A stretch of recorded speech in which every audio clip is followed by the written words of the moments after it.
Hi, welcome to class. We're the only two right now, but the other ones will show up eventually, right? I hate my life. I hate my life. And Professor Sunreis Productions! Hello class, Professor Sunreis here. Today's class is slightly unexpected from my side, as I've tested Swordsoul Virtual World of all things, and it's actually going on quite well. Mainly I really just wanted to play it for fun, as I really like Swordsoul aesthetically. Gameplay wise it's fine, it's just really strong and they look hella cool, so I really like them. And secondly, I wanted to prepare myself for a post-Brave hit ban list, where maybe even Griffin Rider will get hit. I'm not 100% sure it will happen, I'm more on the side maybe both Enchantress and Ride to 2, or maybe just Ride to 1. But anyways, I really wanted to test something post-ban list and be prepared for a big hit on my deck. As I really don't like Punk Virtual World, as I think the virtual engine is just a little too bad ceiling-wise, as the endboard is just not strong enough, and even the super consistent version, it just doesn't do enough. And the pure virtual world list, I'm not 100% sold on that, as it's only really good like in a high-end combo format where Kaliga Crystal Wing Lock is just really good. So I really wanted to test that, and holy smokes, it's been working out super well. I'm 11-1 in high rated DB with it. So I feel like the matches are somewhat representative of what you would play against on a regional or a YCS event. So it's been going on crazy good. So in this video, I'm gonna take over the list I've been using to play, which didn't really change in the testing I did. I'm gonna go over the pros and cons compared to the Brave Virtual World list, which in my opinion is the strongest virtual world list currently. And secondly, just my overall thoughts on how this deck plays into the meta, as I feel like it's not the best meta call, but we will get to that later on in the video. So without further ado, don't forget to like and subscribe and leave some feedback down in the comment section below. And most importantly, don't forget guys that at 100 subscribers I'm gonna do a giveaway, so if you want to be part of that, definitely subscribe. I'm gonna do an extra video on that once we hit the 100 subscribers, but be prepared guys, I'm gonna probably give away roughly 1 to 2 displays worth of Yu-Gi-Oh stuff. I'm still haven't decided on what to do exactly and what products, but you won't miss it out. So let's get right into the video. So here we are in the profile, and first of all, why does this deck even work? So this deck is still a virtual world list at its core. We still play the maxed out stuff we really want to play in this meta right now. Still Kringle not at 3 because there's no desires anymore, and you really don't want to draw this, and you don't need more than 2 for the engine to work. Also no John Boo, as we are not a pure list, and we definitely have enough ceiling in our other engine, so we don't need that extra way to get a body on field. So why does this deck work? Virtual as an engine doesn't really need its normal summon. The only way you get some value out of the normal summon if it's a Neon, or if you don't have another way to get a virtual on the field. So if you have no Kowloon, no Etalon, no Kringlong, it's the best way to get a virtual on the field to start your plays. So in theory, you can put in every normal summon engine in the game and put it in virtual world, and you would have insane hands where you have like Kowloon, Lulu, and the normal summon. So Kowloon, Lulu, and Alistair, for example, would be pretty strong, right? Problem is when you start to open suboptimal and you need to use your normal summon to get a virtual world on the field, you start to lose value out of that normal summon. This is where the Swordsoul engine is actually insane.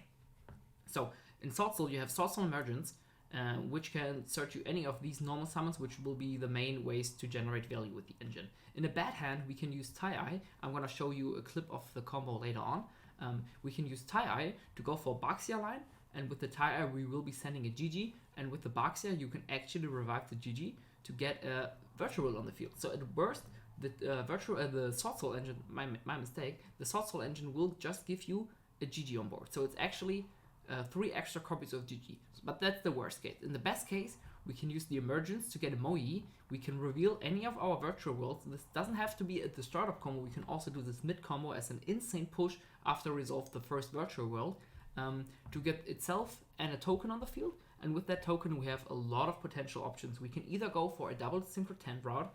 I'm currently on the Swordsoul Sinister and the Baroness. We can also go for a Grandmaster plus a Blackout, or we can go for a Grandmaster plus a Baron, depending on the hand, on the matchup, all of that shit. So this is insane. At worst, it gives us an extra consistency tool, and at best, it gives us insane value next to the Crystal Wing, Shenshin, Chuchu, which the pure virtual world list gets on. So let's go card by card first.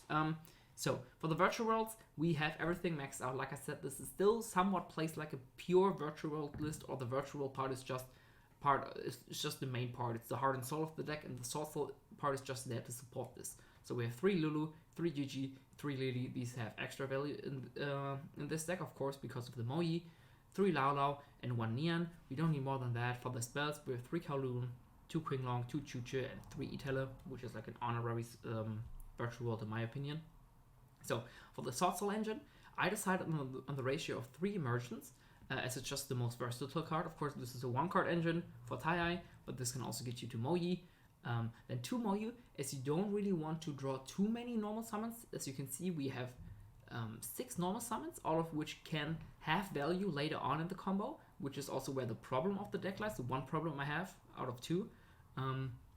So these Emergence and the 3 Worm guys from Swordsoul are the normal summons, and as you can see, 6 normal summons is usually the stuff you want to cap on, especially as the Swordsoul package is not mandatory for our game plan. We really don't need to see it. We don't need to max out everything because this is not mandatory for us to see. We can definitely play without the Swordsoul package. We can almost always play with Virtual Worlds on its own and on Crystal Wing, Shenshin, Chuchi, and then we have enough. This can not be game ending. We can lose because of it. We can go to OTK through that, but it's not worth the hassle of having extra cards of Swordsoul. And when you start bricking, especially as Virtual World really needs a lot of its hand to start the play. It just doesn't make sense in my opinion, and having 6 copies for a normal summon is pretty good in my opinion. Then for extra copies we have a Longjuan and a Blackout. These are like the payoffs of the engine, where Grandmaster can search either one of them, and they're also super fine to draw by themselves. They are way better to draw than a Griffin Rider, and of course than a Draco Bag, and I would say Longjuan is on the level of a Fateful Adventure, and Blackout is on a similar level, as they can just be really good cards, especially going first. Longjuan has some cute synergies with the Virtual Worlds, as you can just send Lily or GG to the graveyard, and then you can make a Baroness, and then you get immediate value out of the Lao Lao, which is something I've been missing with the deck, where if you have to start with a Lao Lao, it just feels kind of bad because you're lacking that 1 extra body. But with a card like Long Drawn, Hard Drawn, or if you can search it off the Grandmaster, you can get immediate value out of it, and it feels good to discard a card and you know you can still get value out of it, especially in Virtual World where every card counts. And Blackout is just a really strong disruption tool, of course. A lot of times you want to search this because this is actually a trap you can set for the Crystal Wing, which is a big downside of the Swordsoul engine, which I haven't really figured out yet completely. This is where the so we just had a disconnect, but this is where the combos will differ, because a lot of times you will actually now use the Kowloon to get into your Virtual World engine, and then you don't have a spell or trap to set for the Crystal Wing. I misplayed with that quite a bit in the beginning, and I still haven't figured out the lines completely there, or how to prioritize my plays with that in mind. So keep in mind, guys, Crystal Wing is a little harder to achieve in this because we don't have the Brave engine. We have just slightly less searchable spell traps in this deck. So keep that in mind, but having access to Blackout is insane. It's also really good against Eldritch going first, but later on that, why I think this might not still be the best list right now, but it's definitely a contender. And then for the defensive cards, as you can see, there's no droplet in this deck. Main reason for that is we have no monster whatsoever in this deck which has any value in the grave apart from Neon. So I didn't really feel comfortable running droplets. Good thing is droplet could still be run because it's just a really strong tool against Despia nonetheless, as you can use it after they use the Branded in Red to hit the Mirror Jade and the Guardian Chimera to still go kind of 2-for-1 if you have chainable spell traps, but in my opinion it's just not worth it. Thanks to the Swordsoul we also have an insane time going second. Once we go through the extra deck you will notice that, so I really didn't miss the power of droplet going second, and I just decided on the strongest 1-card hand traps in Ash and Ghostspell right now, which stop like most of the relevant plays and usually go 1-for-1 in a pretty good tempo favor for our side. So I really like that, and I'm still on the Talents and the Called By. Called By, of course, is really broken right now, and the Talents, in my opinion, just feels so strong in Virtual World. Reasoning for that is, like I said a lot of times already, we don't need every card in our hand to combo, as we discard 1 anyways. And a deck like Virtual World, which is not really like a 1-card combo deck, a 1-card engine deck, so to speak, really has so much more consistent talent draws, where I can just talents draw and I draw 2, and I don't nearly run into the risk of drawing that same engine again. For example, in the deck like Invoke Dogma, if you get Ashed on the Alistair or on the Nadir Servant, and then you draw another one of that, it just doesn't do anything. And in Virtual World, of course, you can still draw another name, but in theory you can always normal that, or you will most likely draw into another name or into an e-tail or something to get some value of that. And I really like that. And going second, this is still just so strong and always alive. And going first, we don't need it. So I really like the talents. For the extra deck, for the Swordsoul package, we have the Grandmaster, of course. We don't need more than that. Next to the backs there, we have 2 Synchro 8s, and we don't really grind past that. And Baxia, of course, is insane going second. It does have its application going first. The cute synergy this has is it sends any card you control or destroys it. And then special summons something out of the graveyard. You can use this to get Quinglongs into the graveyard if you don't have another way to get it into the grave, or you really want it to in the grave because it's the only virtual build name you have. So that's pretty good. You don't really get value out of the body anymore because it's Synchro 8. We can't really synchro that off into anything else, and we don't play links, of course. But it's still something good to have. And most importantly, this is just mainly for the 1-card combo for Tie, like I said, and just for going second to break boards, which is like really strong. For the 2 Synchro 10s, we have the Swordsoul, Sinister, Sovereign, Xing, Longjuang. I don't know if that was correct, but this card is completely insane and is the main reason I wanted to play this. This does need a non-tuner burn monster, and I'm not 100% sure if this is the correct one yet. You can also play the other one, which is like a lot more versatile to build because you can make it with basically any hand. But in theory, this just doesn't do enough, as you don't have a way to trigger it unless you have a Grandmaster on the board, and you really only go for double Synchro 10s if you use the Moyi and the token as the 2 level 4s together with a Lao Lao and either a Charge Warrior or a Lily to go for the double Synchro 10s. So in that case, you don't even have the Grandmaster on board, so you have no way to actually trigger this apart from Shenshen. And if if you trigger it through Shenshen, most of the time there won't be anything in the graveyard anyways, because everything from field goes to the gets banished, so you don't even you can't even resolve this. So I really don't like this, and just ceiling wise, this is just way stronger. I don't think you can get the draw out of it. I actually didn't get to do that, but maybe you can in theory. But overall, this is just super strong as it goes 2 for 1, and that's just insane. 1 Baroness, of course. We really like the Omni Negate. The end board is not really that good against Despia, but we'll get to that later on. So you really want to prioritize this in that matchup. Yazi, I'm not 100% sold on that. There's like 5 slots basically for a Swordsoul package, which is not searchable by the main engine. So this is a lot of extra deck space. And I might cut this, but going second is just too insane to make use of a disrupted Swordsoul package where the Moyi gets impermed, negated, whatever. You can still have the body and then use any level 3 tuner, be it Lulu, E-Tailor, whatever, to go into a Yazi and start to break the board. And then for the virtual world stuff, we have Coral Dragon and Charge Warrior, of course. We still want to play them. Juju, I don't know if I want to cut this. I cut the Break Sword over this, but this would probably be the next thing to cut because you really don't build this often anymore, but it's probably still way too strong against Eldritch to not have in the extra deck. And then, of course, the Mami Shenshen, we love her. Still the best virtual world payoff, of course. And then Tzolk'in and Crystal Wing, of course, we still play them. They are part of the end board. Though, like I said, in this deck, they can be hard to make, so you definitely have to have every step out of your combo already prepared and know if you can make this. A lot of times at the start of playing this deck, I had really hard struggles to make use of the double 6er play. Usually you go into Crystal Wing, and if that's not the case, you can get something with the M7. But a lot of times you don't discard Antraps in this deck because you also don't play a lot of them. But this can be a real problem. Most of the time it's fine though, because if you have the Swordsoul package, you will have enough tempo or enough disruption against your opponent anyways, so you don't really need the Crystal Wing, and in that case you can just go into M7 and get an additional body back for next turn to have more follow-up. And then for the XZs, we of course have the fun Charge Warrior. Would never play Virtual World list without them. It's just way too strong. Like at least once per match you will go into a Fan, banish 1 out of field and 1 out of graveyard, and then go Charge Warrior Zeus to have an disruption in the opponent's turn. And then M7, past turn, like in turn 3 this card is so strong, and in turn 5 it's just completely insane, where like in these really hard grind games you will go for this. So usually you want to build something out of 2 level 6s any game, or any turn. First it's Crystal Wing, after that it's Fan, and then it's going to be M7, and it's just so strong to get those resources back in those really hard grind games. Yeah, that's been it for the list. So let's get into a pros and cons why I think this might still not be the best. That's mostly to do with Despia.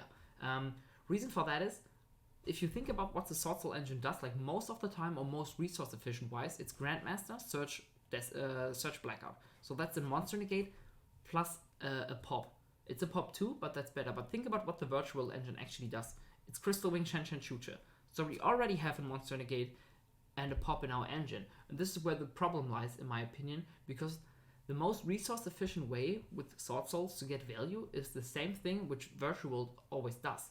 So it's not really doing a lot diversity-wise, it's just giving you way more power, which of course is a good thing. We want that power, but most importantly, we want that diversity. This can of course be played around. You can commit the resources to go into Baroness, and then it's insane, right? You have a Grandmaster plus Baroness, that's pretty good, but we don't always have the luxury for that. So it can feel really bad. I put out the whole board, like Crystal Wing, Shen Shen, Chucho, Grandmaster, Blackout in the blind game 1, and the opponent plays Despia.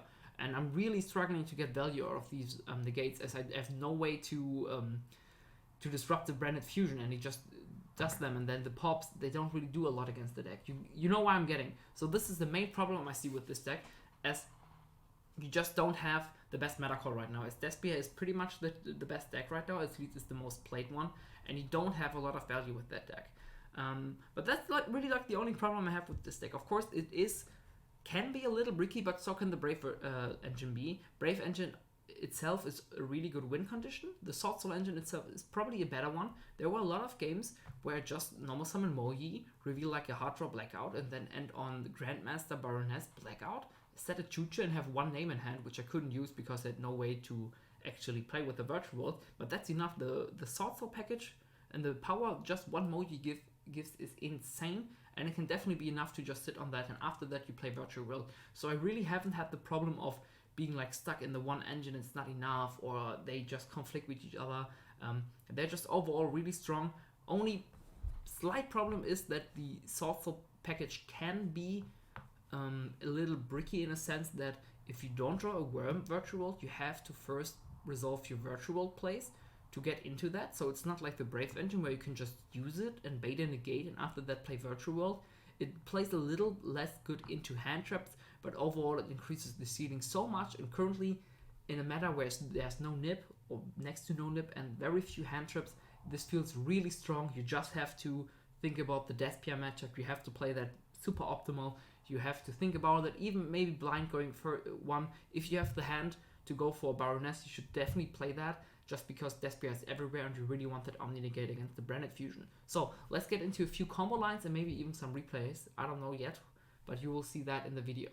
So like I said, I'm gonna show you the quick combo line to get a GG on the field. It's super simple, you probably already know it, but I just wanted to do it for the good measure. So you activate Emergence, definitely have to have Emergence for that. You can use, like I said, the normal summons later on in the combo.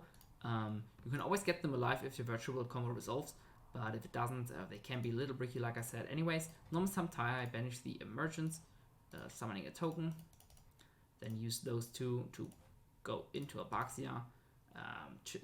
Only doing the Baxia, the Taya of course, because there's nothing on the field. Usually you have to send GG here because Baxia can only revive level 4 or lowers. At this point we declare the Baxia. Most of the time you will be sending itself, but you can, like I said, send a Qinglong, so that can do some work for you, getting rid of itself and then getting the GG. And if you draw, take a look at the normal hand here, we do have a Virtual World, of course, in hand like this because we have a Worm Virtual World. We could have just used the Emergence to go for a Mohi and do that whole line, and then we can use Itele and Lily to get into the Virtual World engine after we did like a shit ton of plays with the Virtual World. So this was just one quick combo, which like the most important thing. I would like to show you more combos, but they're like super hand dependent and there's like no bread and butter combo. But like I said, I gave you all the options you have for the Swordsoul package: Double Synchro 10, Grandmaster Blackout, or Grandmaster Baroness, which are like the most basic things you can do, and basically all the things, I think. So let's get into one replay analysis so I can show you how the deck actually functions in game. So here we are in one replay. I really wanted to show you guys this one, as it felt like it was very representative of what the deck will function on a somewhat regular basis. As you can see, our hand is pretty ass. We are playing against Tenyi Sword, so we have Mohi, Blackout, Chucha, Qinglong, Tai, and the opponent is on Didi Crow, Shitana, Ashuna, Longjuan, and Didi Crow. By the way, this is a high rated DB, like I said, 1010 with this 1229 rating. So we won the rock, paper, scissors, I think? No, the opponent won the rock, paper, scissors. So they're going to start out with an Ashuna, summon itself, Long John, pitch Chitana, summon the Baroness, probably, or the other Synchro-10. It's the Baroness. Burning us for 1.2k, that's not really too bad. Ashuna will go into a Monk, banish itself, go for a Hera, and then go for another Monk and get the Ashuna back. I'm not 100% sure why they did that. It feels like kind of bad. You waste 2 Monks to get an Ashuna back into that. You could have just kept that in hand. If they had a blackout, of course, I could understand that, but they don't. It just felt weird to me, but whatever. So we drew a Kowloon, so this now opens up the virtual world engine if we get the Quinlan into the grave. How do we do that? Well, we first activate a Kowloon to bait the Fleur, which is like really good, so now we have no more negate, and we cannot play virtual world, but that's not too bad. We still have virtual world for next turn if we get the Chucha, if we get Quinlan into the grave and Chucha on the field. So now we just normal summon. We are thinking here, okay, how does this deck even work? Looking at the extra deck, this was still very early. I think it was like the 5th or 6th match I had. So we normal summon Moyi. In this case, we decided to reveal the Moyi, the Tai, because I think we will discard this for the Long Juan here, but I'm not 100% sure. So get the token, go into a Grandmaster, chaining 1 Grandmaster, chaining 2 Mohi. I always do it like this because a lot of times the Grandmaster depends on what we draw. In this case, I probably should have done it differently just because we already had the blackout and we always want to search the Long Juan, and if we draw it, we don't really have a worthwhile ad. But it's what it is. Like I said, this is not the most optimal gaming here we have, just because I didn't really play the deck a lot. So we add the Long John, and here we are gonna use the Long John and get rid of the Tai, and then get the token, go into a Baron, and at this point the opponent, okay, they know we are on virtual world, but a lot of times you will just do this and the opponent doesn't even know that you're on virtual world. This is not the best thing, like this is not like really crucial for us, but it's just something to keep in mind that the opponent a lot of times will not know that you're actually on virtual world right now. And like I said, this is just 1 Mohi and like 1 card extra in hand to reveal, and this is what you get of that. And that's like insane. This is in itself a win condition. We then use the we use Baron to get rid of the opponent's Baron, and then use DD Cur to get rid of Chitana, so we can destroy these without the Chitana actually fucking us up. So we get rid of both monks. We have 1 Omni negate, we have 1 monster negate, and we have a blackout. So that's like very few things this deck can actually do to hurt us here. The opponent draws a vessel. That's not going to do a lot, and they're just deciding to scoop here because they are not gonna get into that game. So for game 2, we have to go second again. That's not bad. The opponent draws Tenyi, Cosmic, Ashuna, Cosmic, Hold by, Anti-Spell, and Hara, and we have Kowloon, Lao Lao, GG, Lili, Mohi. So that's insane. If it was not for the Anti-Spell, we would have a way to trigger the Swordsoul and then still get a virtual on the field. But it's still not a bad hand by no measure at all. So opponent decides to go for Ashuna. Then they are going to link off in the Monk, summoning the Adhara, and then probably use the Ashuna to go for Vishuddha. No, they are going for a Hulk combo, so they are playing that. And this is of course full combo, basically full combo I think. Despot, link those off into a Rubberdawn, summon 3 tokens, trigger the Despot. They are playing very fast here, which of course is a good thing. Despot, trigger here, go for Herald of Arclight, then use the Ashuna to get an Adhara, and then with those go into Yazi, then use the Rubberdawn, tribute itself, or I think it's tribute, right?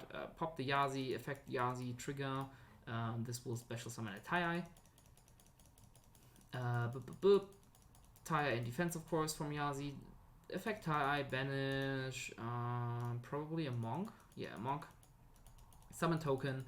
Tara, add back Ashuna for follow-up for next turn. Go into a Grandmaster, because they are Wormlocked, of course. They cannot go into a Baroness, even if they searched Long John here.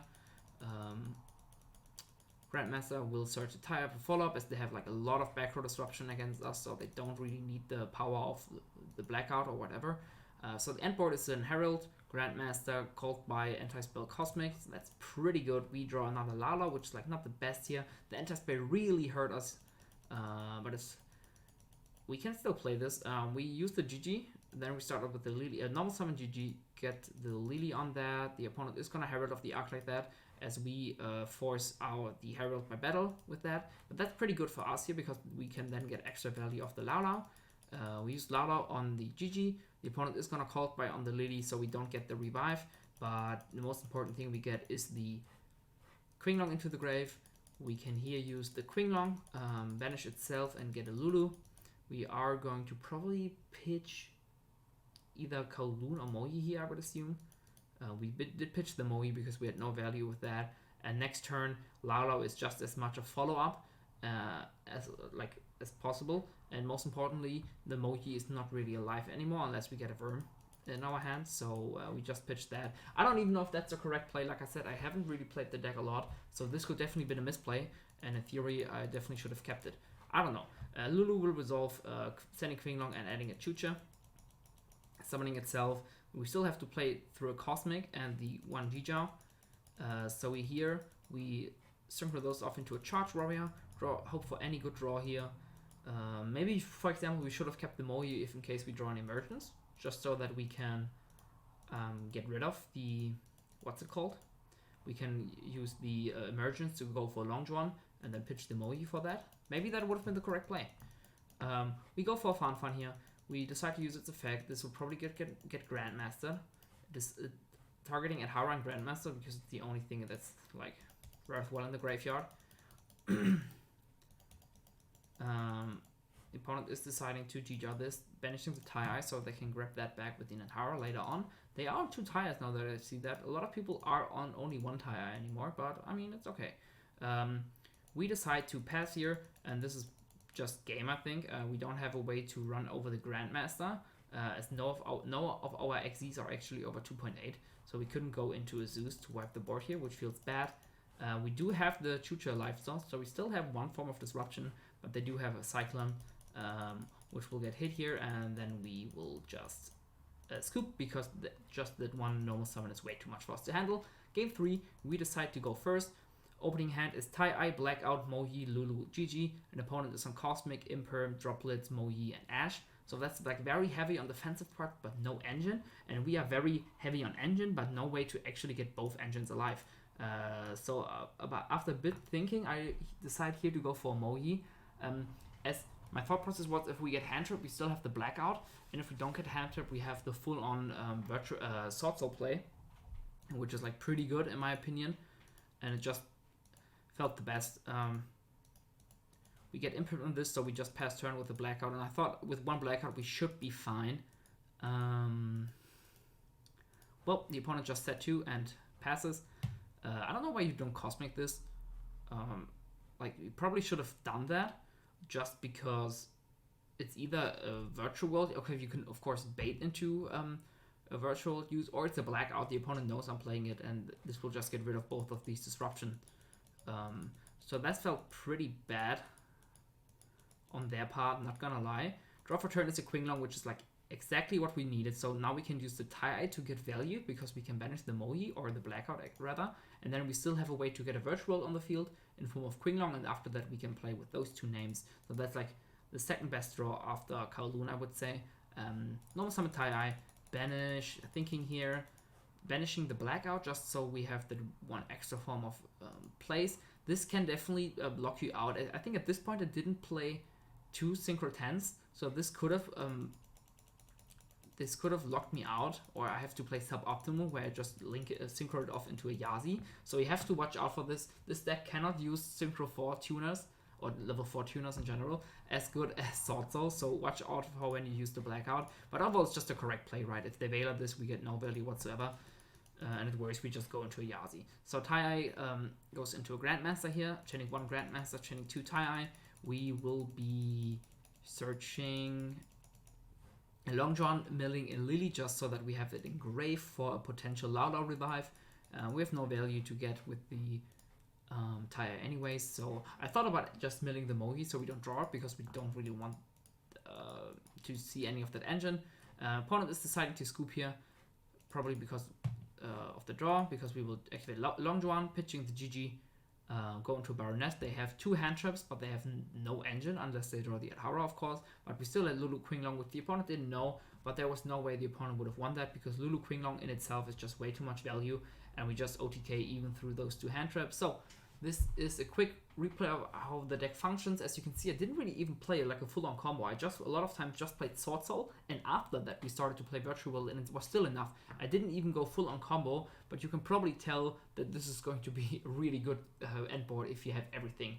Because this, like I said, I just played Swordsoul, and I basically won a lot of matches against in a simplified game state or in a bricky game state. So this is the outro for the video. Let's do one quick conclusion of what the Swordsoul package is good at and what it's bad at. So what it's good at, it gives the deck insane ceiling, it gives the deck a lot of consistency, and also it gives the deck a lot of power going second. Problem with this power is that it is very redundant. The most optimal line for the Swordsoul package is nothing the virtual package doesn't have, so you run into a lot of redundant disruption, and secondly, this disruption is not really that good in the meta right now. Add to that the Swordsoul package can be a little bricky, where it's not something you can throw out before you use the virtual world package a lot. Of course, there are places where you can do this if you have a worm in hand. So a lot of times if the virtual package gets hit, for example, you have only Lulu Kowloon and you get an Ash on that, because who wouldn't Ash that? You can sometimes not even use the the Swordsoul package like you want. Contrary to that, the package itself is less bricky than the Brave package, just because it does have a few more starters, and the bricks aren't nearly as bad as they are just like extenders in a sense if you draw it with the package. And most importantly, it's super strong in multiples. As long as you have one card and you have a second one, you can always reveal the second one, and the Swordsoul package works with itself. And then you can discard the extra copy you have of it for the Long John play, which is by far the best play into the meta right now. So if you draw it in multiples, it's actually really good. So it's up to you guys how you want to value that. In my honest opinion, I'm not 100% sold on it, but I'm pretty sure it might be the best deck. It's super fun, and it's been working out quite well. I really wanted to play it on some real-life events, but I have just ordered the card, so I don't think I can play it this week unless I can borrow it from some people. So this has been it for the videos. I hope you guys enjoyed it. Leave me some feedback down in the comment section. And of course, like I said, don't forget to like and subscribe, as I'm going to do a giveaway soon. So you guys are dismissed. Professor Sunreis out. Peace.